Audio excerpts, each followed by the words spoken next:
العلم هو النور الهادي والمفتاح لكل الخير من يريد الله به خيرا. الرحيم الحمد لله رب العالمين الحمد لله حمدا كثيرا طيبا مباركا فيه يا رب لك الحمد كما ينبغي لجلال وجهك ولعظيم سلطانك وصلى الله وسلم على نبينا محمد وعلى آله وأصحابه وبارك وسلم تسليما كثيرا كثيرا. عزیز طلبہ کرام، نواقض وضو کا بیان مکمل ہو چکا ہے۔ المعانی الناقضۃ للوضوء کل ما خرج من السبیلین، اس عبارت سے نواقض وضو کو مصنف علیہ الرحمہ نے بالتفصیل بیان فرمایا۔ خارج من السبیلین، خارج من غیر السبیلین، اور انسانی تمام احوال جو نقض وضو کا سبب بن سکتے ہیں، بالتفصیل ان تمام کو ذکر فرمایا ہے۔ خلاصے کے طور پر ان مضامین کو ذکر کر کے چند جدید مسائل نواقض وضو سے متعلق آپ حضرات کی خدمت میں پیش کیے جا رہے ہیں۔ امید کرتے ہیں آپ بغور سماعت فرمائیں گے۔ عزیز طلبہ کرام، نواقض وضو کی 3 قسمیں ہیں۔ نمبر 1، جسم سے نکلنے والی چیزیں۔ نمبر 2، جسم میں پہنچنے والی چیزیں۔ نمبر 3، انسانی حالات، انسان کی ذات پر آنے والے احوال۔ جسم سے نکلنے والی چیزیں، اس کی 2 صورتیں ہیں۔ صورت اولا، محض پیشاب پاخانہ کی جگہ سے نکلنے والی ہو، خواہ ان کا نکلنا عادت کے مطابق ہو، مثلا پیشاب پاخانہ، یا عادت کے خلاف ہو، مثلا پیپ اور کیڑا وغیرہ۔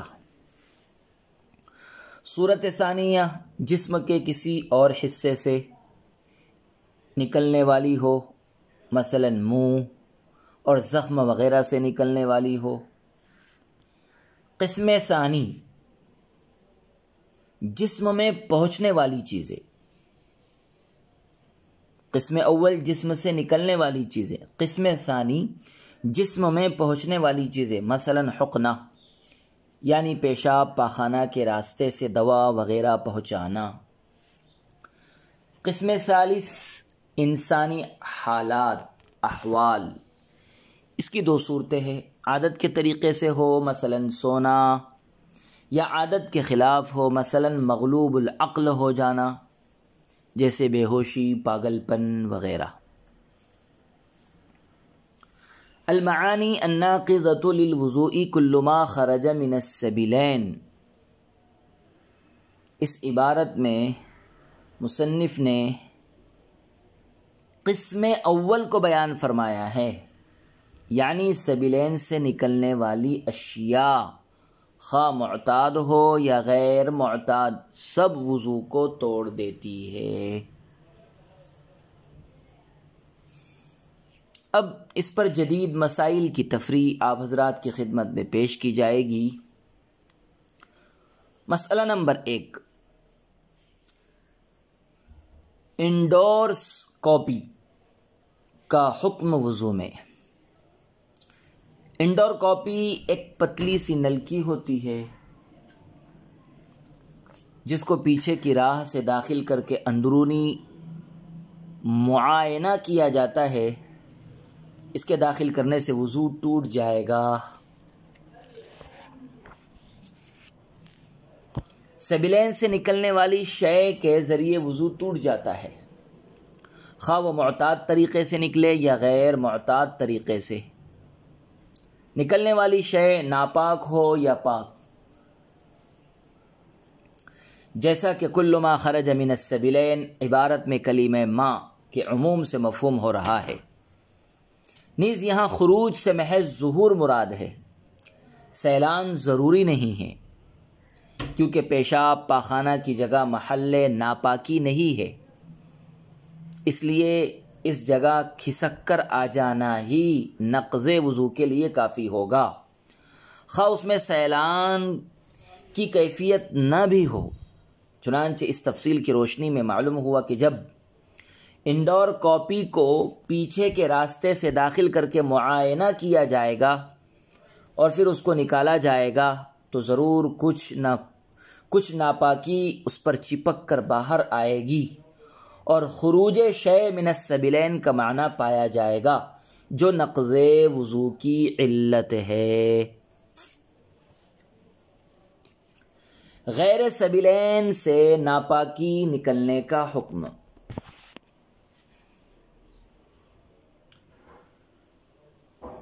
اگر پیشاب پاخانہ کے راستے کے علاوہ جسم کے کسی حصے سے ناپاکی جیسے خون وغیرہ بہہ کر بدن کے ایسے حصے کی طرف پہنچ جائے جیسے وضو یا غسل میں دھونا فرض ہے، تو اس کی وجہ سے بھی وضو ٹوٹ جاتا ہے، جیسا کہ حدیث شریف میں ہے، الوضوء من کل دم سائل، یعنی وضو ہر بہنے والے خون کے خروج سے واجب ہو جاتا ہے۔ یہاں یہ جان لینا چاہیے کہ نکلنے کا مطلب ناپاکی کا محض ظاہر ہونا مراد نہیں ہے، بلکہ اس میں بہنے کی بھی شرط ہے، جیسا کہ حدیث پاک کا لفظ دم سائل، دم سائل اس کی طرف مشیر ہے، لہذا خون زخم کے منہ پر ہو مگر بہا نہ ہو تو اس کی وجہ سے وضو نہیں ٹوٹے گا۔ البتہ سیلانوں بہنے میں بالفعل بہنے کی شرط نہیں ہے، بلکہ اگر وہ اتنی مقدار میں ہو کہ بہہ سکتا ہو اور پھر اسے کسی طریقے سے بہنے سے روک دیا تب بھی بہہ سکتا ہو، پھر اسے کسی طریقے سے بہنے سے روک دیا تب بھی وضو برقرار نہیں رہے گا بلکہ وضو ٹوٹ جائے گا۔ دوسرا مسئلہ، انجیکشن سے خون نکالنے کی صورت میں وضو کا حکم۔ انجیکشن میں خون اگر اتنی مقدار میں آ جائے کہ وہ بہنے کے درجے میں نہ ہو تو وضو نہیں ٹوٹتا۔ انجیکشن میں خون اگر اتنی مقدار میں آ جائے کہ وہ بہنے کے درجے میں نہ ہو تو وضو نہیں ٹوٹتا، اور اگر خون اتنی مقدار میں ہو کہ اپنے محل سے بہہ پڑے تو وضو ٹوٹ جائے گا۔ وضو کے ٹوٹنے کے لیے دم سائل بہنے والا خون ہونا ضروری ہے، جیسا کہ حدیث شریف میں ہے الوضوء من کل دم سائل، اور بہنے کے لیے دم کثیر کا ہونا ضروری ہے۔ اس سے معلوم ہوا کہ اگر انجیکشن میں زیادہ خون نکلتا ہے جس میں بہنے کی صلاحیت ہو تو وضو کے ٹوٹنے کا حکم لگایا جائے گا، اور اگر خون کی مقدار انجیکشن میں کم ہو تو نقض وضو کی شرط کے فوت ہونے کی وجہ سے وضو کے ٹوٹنے کا حکم نہیں لگایا جائے گا۔ انجیکشن یا گلوکوز لگانے کا حکم۔ تیسرا مسئلہ، انجیکشن لگانے یا گلوکوز چڑھاتے وقت سوئی میں زیادہ خون آ گیا تو وضو ٹوٹ جائے گا، اگرچہ وہ خون پھر دوا کے ساتھ اندر چلا جائے، کیونکہ ایک مرتبہ نکلنا پایا گیا، اور اگر سوئی میں خون کی مقدار قلیل ہو تو وضو نہیں ٹوٹے گا۔ انجیکشن لگانے یا گلوکوز چڑھاتے وقت سوئی میں زیادہ خون آ گیا تو وضو ٹوٹ جائے گا، اگرچہ وہ خون پھر دوا کے ساتھ اندر چلا جائے، کیونکہ ایک مرتبہ نکلنا پایا گیا، اور اگر سوئی میں خون کی مقدار قلیل ہو تو وضو نہیں ٹوٹے گا۔ انجیکشن لگانے سے عامتاً و عادتاً یا تو خون نکلتا ہی نہیں ہے، اور اگر نکلتا ہے تو وہ قلیل ہوتا ہے، اور دونوں صورتوں میں نقض وضو کا حکم متعلق نہیں ہوتا، کیونکہ نقض وضو کے لیے خون میں بہاؤ کی صفت ہونی ضروری ہے اور وہ یہاں نہیں ہے۔ البتہ اگر انجیکشن لگایا اور خلاف عادت کسی وجہ سے زیادہ خون نکل گیا تو اب اس صورت میں نقض وضو کا حکم لگایا جائے گا، کیونکہ دم کثیر نقض وضو کا سبب ہے، اور وجود سبب پر وجود حکم متعلق ہوتا ہے۔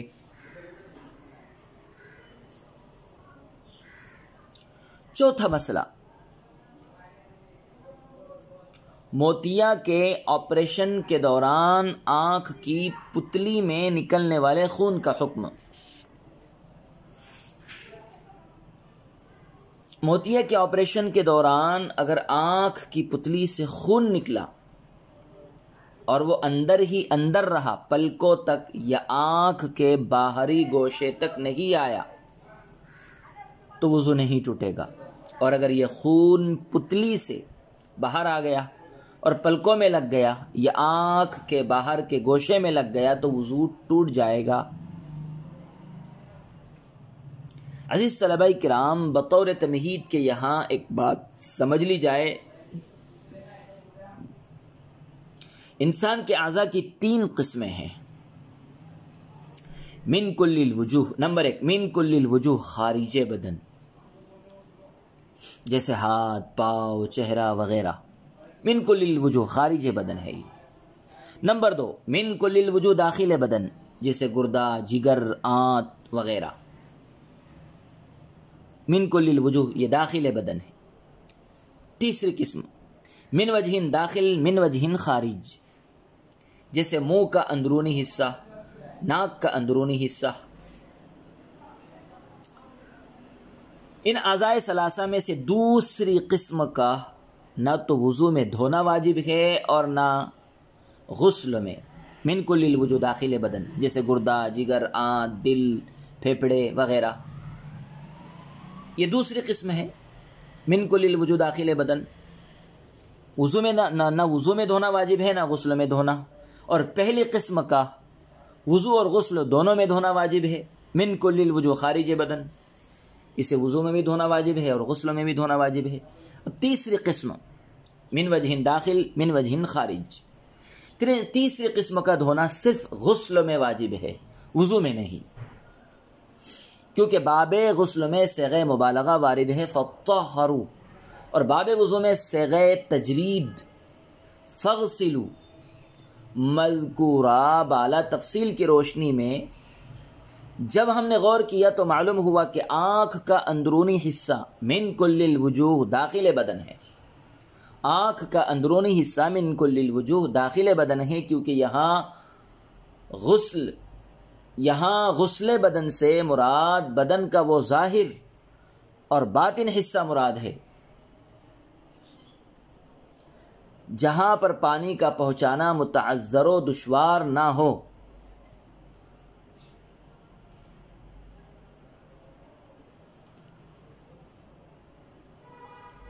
کیونکہ یہاں غسل بدن سے بدن کا وہ ظاہر اور باطنی حصہ مراد ہے جہاں پر پانی کا پہنچانا متعذر و دشوار نہ ہو، اور آنکھ کے اندرونی حصے میں پانی کا پہنچانا باعث حرج ہے۔ اسی قاعدے کی روشنی میں مسئلہ بیان کیا گیا کہ اگر موتیا کے آپریشن کے دوران خون نکل کر آنکھ سے باہر پلکوں پر نہ لگے تو وضو نہیں ٹوٹے گا، کیونکہ خون بدن کے اس حصے تک نہیں پہنچا جس کو حکم تطہیر لاحق ہے۔ اور اس کے برعکس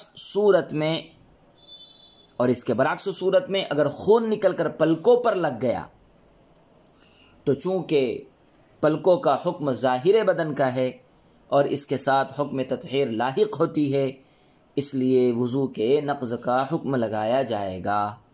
فتجاوز الى موضع يلحقه حکم التطہیر۔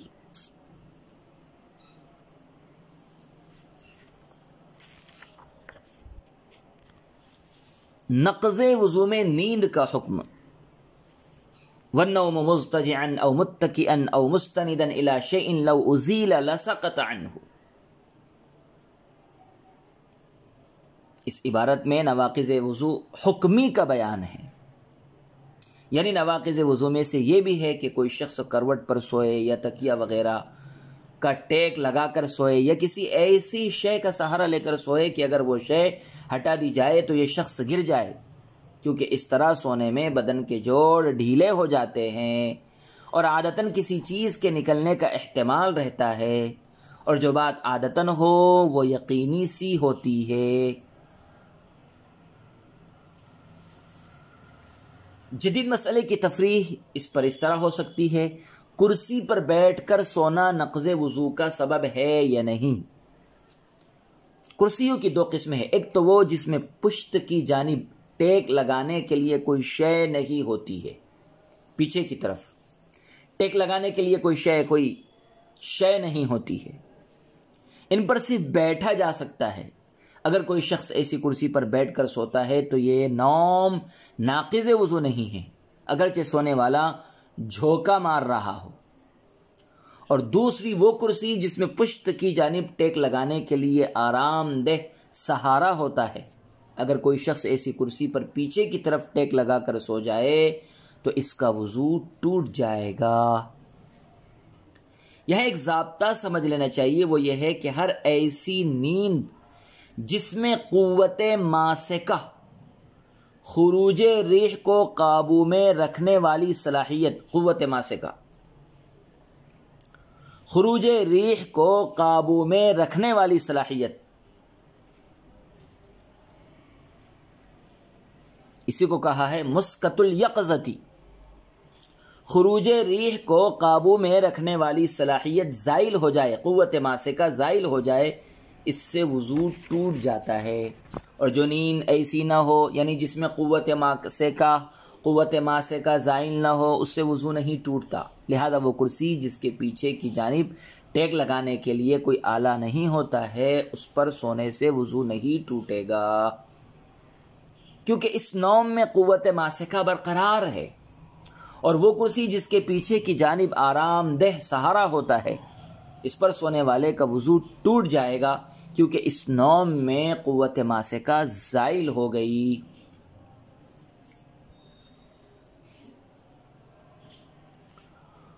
وضو میں بے ہوشی اور پاگل پن کا حکم۔ والغلبۃ علی العقل بالاغماء والجنون، اغماء بے ہوشی ایک بیماری ہے جس میں اعضاء و قوا کمزور ہو جاتے ہیں، اور اس میں عقل ختم نہیں ہوتی بلکہ مستور ہو جاتی ہے اغماء میں۔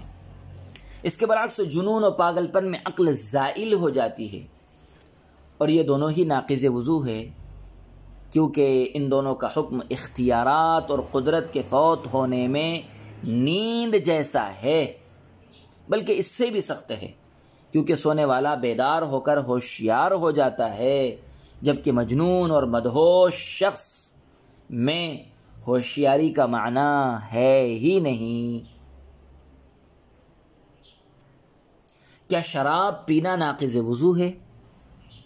شراب پینے کے بعد اگر نشہ آ جائے تو وضو ٹوٹ جاتا ہے، اور اگر بالکل نشہ نہ آئے تو وضو نہیں ٹوٹتا۔ نوم، اغماء، جنون میں سے ہر ایک کے ناقض وضو ہونے کی علت استرخاء مفاصل یعنی اعضاء کا ڈھیلا پڑ جانا ہے، اور یہ علت نشہ میں بھی موجود ہے۔